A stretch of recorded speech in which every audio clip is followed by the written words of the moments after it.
AP World History. This is topic 1.4 from our CED. Explain how and why states in the Americas developed and changed over time. Should be able to answer that. Illustrative examples: the Mayan CityStates, the Mexica, the Inca, the Chaco, Mesa Verde, and Cahokia. Okay, topic number 1, the Mississippian Culture. This is the first large-scale civilization in North America. Emerged in the 700s or 800s in what is now the eastern U.S. Since it started in the Mississippi River Valley, it is known as the Mississippian Culture. While other cultures built monumental buildings, Mississippians built enormous earth mounds, some of which were as tall as 100 feet and covered an area the size of 12 football fields. The largest of these mounds is the Cahokia. It's modern-day southern Illinois. It's not too far from here, actually. You ever road trip in that way, you could check it out. The Mississippian society had a rigid class structure. Chief, called the Great Sun, ruled each large town. Below the Great Sun was an upper class of priests and nobles, and a lower class of farmers, hunters, merchants, and artisans. At the bottom, as always, were slaves, who usually were prisoners of war. So when you would beat an opponent, an enemy, rival tribe, you would enslave them. So these could be people who were very similar to you culturally, but they were from either a rival tribe. In general, women farmed and men hunted. In their society, it was determined by the woman's side of the family. Your stature. When the great son died, for example, the title didn't pass to his son. Like, you usually hear when the king dies, the prince becomes a king, right? So this was a little different. It would be the sister's son who would rule. Now, we're splitting hairs here, but, and the historians, a lot of times, you got to understand, it's the best guess. Sometimes more evidence comes around, and it can disprove something, but some say, why did they move? Crop failures. Others suggest disease that was introduced by Europeans, which we're going to talk about. It could have been, a little bit of both. But southern Illinois, from Detroit, and I'm guessing, you might want to Google it. I'm guessing that's around an 8-hour drive to get there. I've gone past it. I never stopped. I should have. But if you look on the right here, you can see some shots of the Cahokia Mountains. That's pretty recent.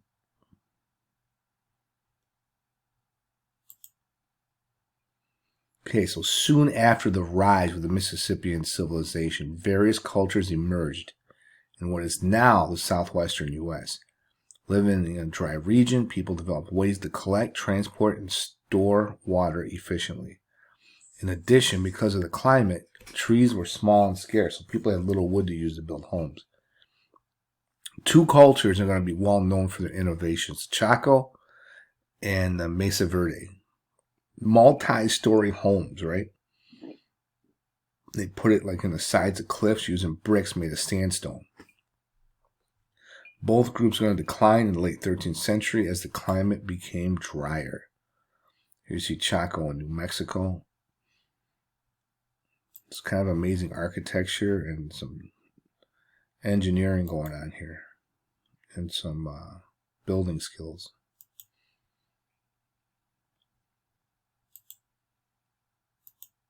Okay, the Maya CityStates is our third topic. Mayan civilization reached its height between 250 and 900 CE. I'm guessing you've seen that pyramid before and this calendar, pretty famous photos. Mayans stretched over the southern part of Mexico and much of what is now Belize, Honduras, and Guatemala.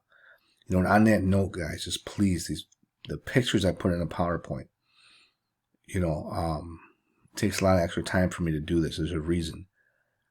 Especially pictures like this. And when I'm picking what pictures to put in here, I'm thinking about your AP World History exam. When you're doing one of your FRQs, right, your free response questions, a lot of times, you know, a picture can help tip you off. You know, even the multiple choice, because a lot of, you know, your multiple choice, you're going to get, you know, primary documents. Sometimes it's a photo or a piece of art.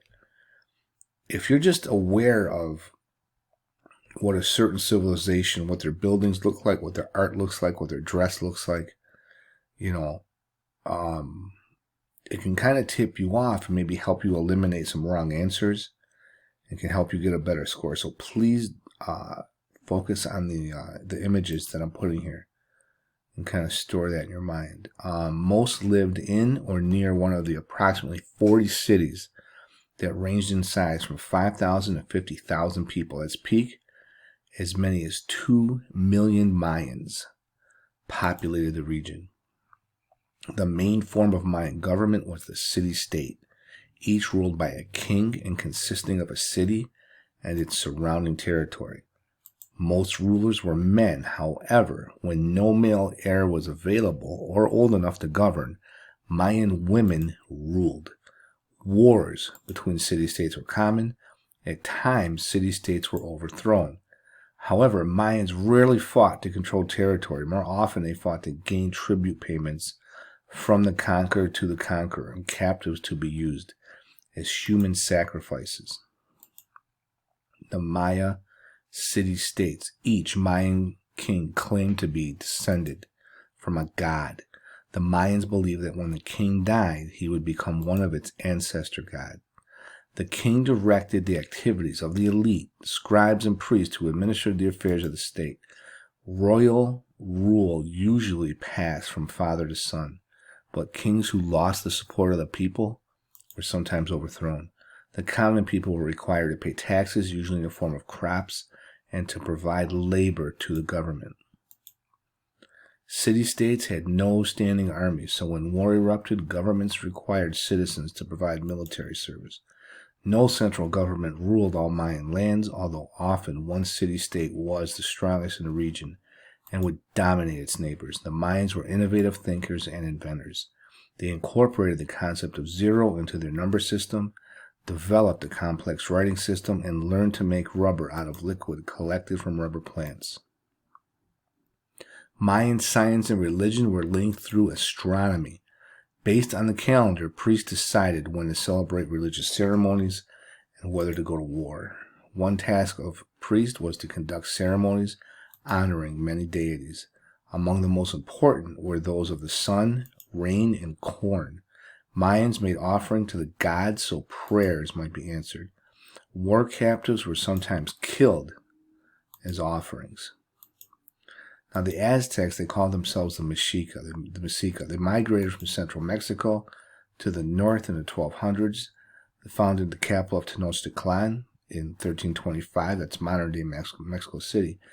Over the next 100 years, they conquered the surrounding peoples and created an empire that stretched from the Gulf of Mexico to the Pacific Ocean. The Mexica were something else. Tenochtitlan was on an island on a swampy lake and grew to almost 200,000 people. They built a network of aqueducts. They provided clean water for good hygiene, hydration, and sustaining plant life. This helped them grow an abundance of food. They would shake down other tribes in exchange for protection. Now, you know, for AP World History, I try to, these videos, I'm doing something really I've never done before. I'm kind of out of my comfort zone. You know, I'm actually doing what I never do, is lecture to a book. I'm doing it on purpose because I need to stick to the CD. I need to stick to the AMSCO book, and I can't go off on a lot of tangents. Now, when I'm teaching undergrads or my regular history classes, you know, I do more anecdotal stories and stuff. And, you know, I think it helps. But I got to, you know, especially considering, you know, the topic, you know, I just want to get you to think a little bit about this. And I know you guys are busy. I don't know if you love to read like I do, but man, of all the books I've ever read, I gotta tell you, Hugh Thomas's Conquest. It's just one of my favorite books of all time, fiction or nonfiction, man. It's one of my top books. You know, especially, you know, I'm being half Mexican, it really hits home with me.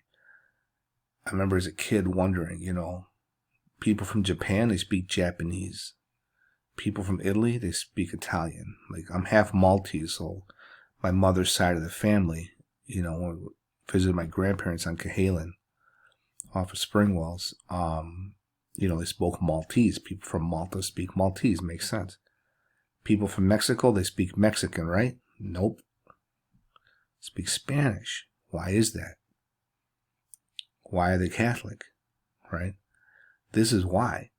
And this book is so good, and it really lets you understand what was going on here. It's kind of a crazy fluke, and this is why I think history is so important. And you talk about making connections and, you know, continuities.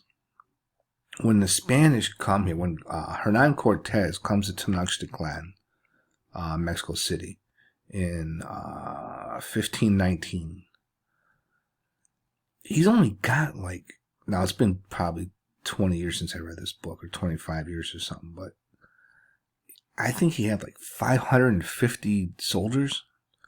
He had a handful of cannons, and it's the first time the horse is introduced. There's no way 550 Spaniards, after traveling over the Atlantic Ocean, are going to take over Mexico. Just, you know, even though they had gunpowder, there's no way they're going to do that. But they had so many things kind of just fall in place for them. It's kind of amazing. What Hugh Thomas talks about in his book is when they came ashore and they were on horses, they automatically fulfilled a prophecy of a white god that was like huge and had like, you know, 4 legs. And they didn't realize at first that was a man on a horse. They thought it was one being, one creature, right? So they were already intimidated because they kind of fulfilled a prophecy of a god. Now, Cortez has no idea, right? Now, here's the other thing. We learned about the Silk Road, right, in the other lectures. Remember reading about the bubonic plague. Probably learned that last year in your world history. Here's the crazy part of history. If not for the bubonic plague, if not for, you know, the Black Death that just devastated Europe, which came from the Silk Road from China. It was fleas that were on black rats. Terrible, terrible event in European history. However, it gives the Europeans immunity to a lot of disease, and it builds up their immunity. They don't know at the time, and Cortez doesn't realize it. He's coming over with the greatest weapon he could possibly have. It was unintentional germ warfare. The Mexicans don't have an immunity to these European diseases. And we could probably appreciate that more now, right? With COVID going on right now in 2020. And what your high school textbooks don't tell you, you know, the Spanish lost. Cortez got rolled. And Hugh Thomas talks about this in his book. He's actually under a tree crying in defeat. It's over. He's done. He took a run at the Mexica, at the Aztecs, and he lost badly. But while he was crying under that tree in defeat, and it was a wrap, and it looked like a total failure, the Mexica, Aztecs, and neighboring tribes start dying in droves because they don't have an immunity to smallpox. And they think these guys are gods, and they put this curse on him. So Cortez is kind of just, I'm done. I lost. And he looks back. Oh, wait a minute. Look at this. Might have a reprieve here. And he rolls with it. And Tenochtitlan falls. But it wasn't because of they were, outmanned by the Spanish. It was unintentional germ warfare. Kind of dumb luck. The other thing that one thing Cortez did do was he got neighboring tribes to help him, which he wouldn't have survived without their help. And he played off of something. He was, he did do something pretty smart. He did realize that everybody hates the Mexica, the Aztecs, because they would raid neighboring tribes for human sacrifice. So they weren't very well liked. So, Cortez played off of that. So with the help of other neighboring tribes, and Hugh Thomas's book goes into detail about that. I'm not going to get into the whole historical Melanchia and all that stuff, but we got to get moving. But it's a heck of a book, man. If you ask me to recommend maybe 5 books of all time, especially if you're talking nonfiction, definitely in my top 5 of nonfiction. But check it out, man. There's a lot of contributing factors. And because of all that crazy coincidences, we talk about history, how does it affect me? If not for the Black Death, if not for neighboring tribes hating the Mexica, maybe Mexicans would not speak Spanish. Maybe they wouldn't be Catholic, right? Okay, I'm going to move on. In 1438, a tribal leader who called himself, and I totally forgot how to pronounce it, Pachacudi, I'm probably mispronouncing it, which means transformer or shaker of the earth, began conquering the tribes living near what is now Cusco, Peru. Now we're in Peru. This is a common mistake when you talk about the Inca. I don't know why. It's not just high school kids, my undergrad students too. They think the Inca's from Mexico. It's not true.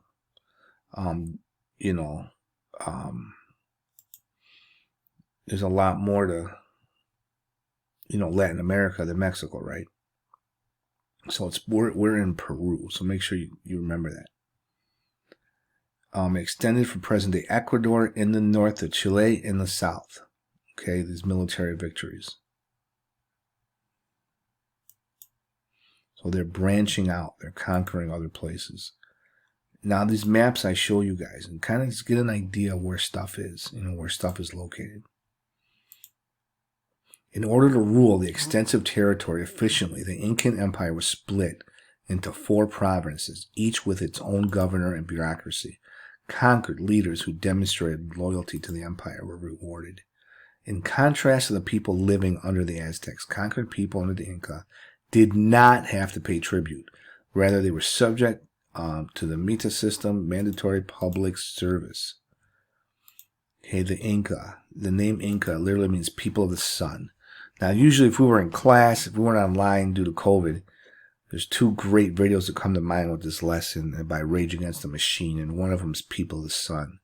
Maybe I'll include the link for you guys for today's lesson. It's something pretty cool, pretty symbolic.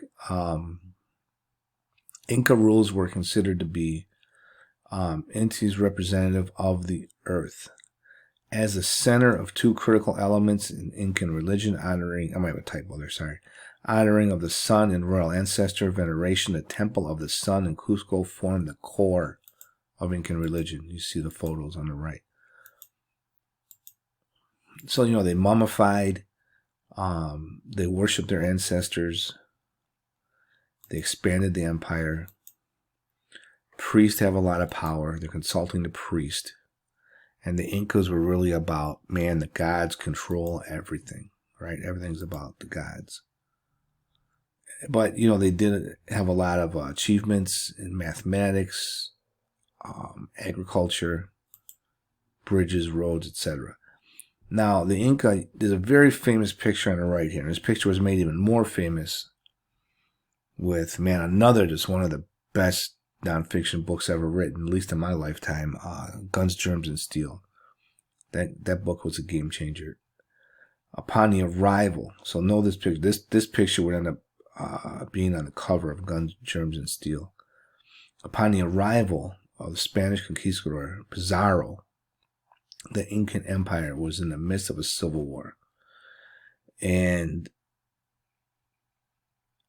Pizarro was born in Spain, and when he conquers the Inca, this is going to pave the way for the colonization of Peru by Spain and the founding of its capital, Lima. So make sure you know Peru. I can't tell you how many times this is wrong on exams or papers or projects, right? It's not Mexico. It's Peru. This is the cover of the book I was telling you about by Jared Diamond. Man, I got to tell you, probably another top 5 nonfiction book in my opinion. At least written in my lifetime.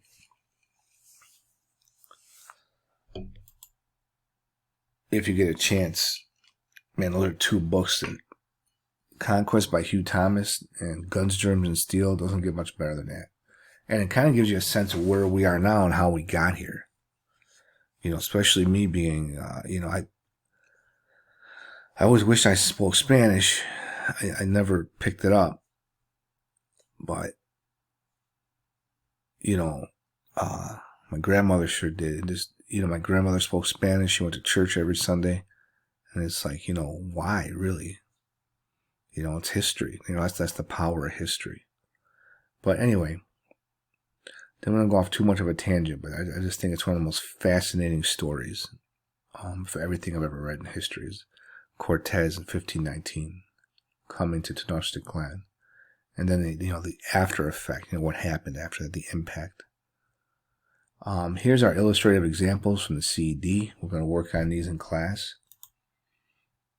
And here's our learning objective. Should be able to answer that, right? And again, these videos, they help you understand the book better. They're not meant to replace the book. So please, make sure we're reading and watching the videos. All right, guys. That's it for this topic. I'll see you in the next one.